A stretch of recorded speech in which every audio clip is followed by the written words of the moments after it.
think to be a successful therapist, it's planning ahead, being proactive, knowing every day maybe who has appointments, who has doctor's appointments, who has care conferences that day, who has anything else, scheduled activities that they like to go to, and kind of knowing what those are and then trying to plan your day around that.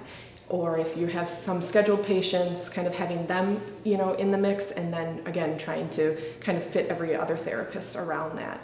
And sometimes I think it's knowing where your patients are located in the facility and trying to maybe, if you have a lot of patients on one end of the building, you try to see them one right after the other versus going from one end of the building back to a different end of the building, back to the other end of the building.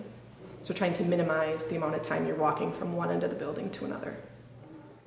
Always plan and organize your day. When you come in with a plan and set goals, you're more likely to achieve them.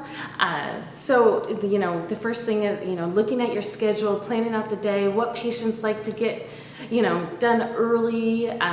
What if someone's at a doctor's appointment? How do you reorganize? It's a lot of teamwork. Talking to your director, talking to other therapists, just planning out your day and just being efficient. Every job has efficiency standards, and it's just a matter of doing the best you can and providing the best care. And when you do that, everything else falls into place. For me, the big thing is knowing your patients. You have people who are early risers, people who don't like getting up early. So it's kind of like thinking, okay, you look at your schedule for the day and you're like, well, this person likes to get up early, I'm gonna go here first. And like having a good relationship with the nursing staff as well, because they're gonna help you. They'll help you, they'll let you know who has appointments, what you need to do, who's ready, who's not. So just kind of asking questions. And obviously knowing your patients, who you can get at a certain time. So one thing that we really do is we try to plan ahead. So there's times where if we know there's a lot of notes one day, we might try to do a few notes early, at least on the SNF side of it. So we might try to do, instead of having 5 notes on a Wednesday, we might bring one of those and do them on a Tuesday instead of having them all on Wednesday.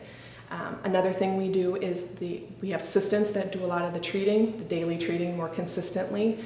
We'll have them address all of the goals, address anything that they've done, any test scores they've done, whether it be a Berg, an ACL, whatever it might be, and they'll write that on the last progress note. So that way when the therapist comes in to do a daily note, or a therapist note, sorry, when they come in to do a therapist note, then they have all of that documentation right in front of them.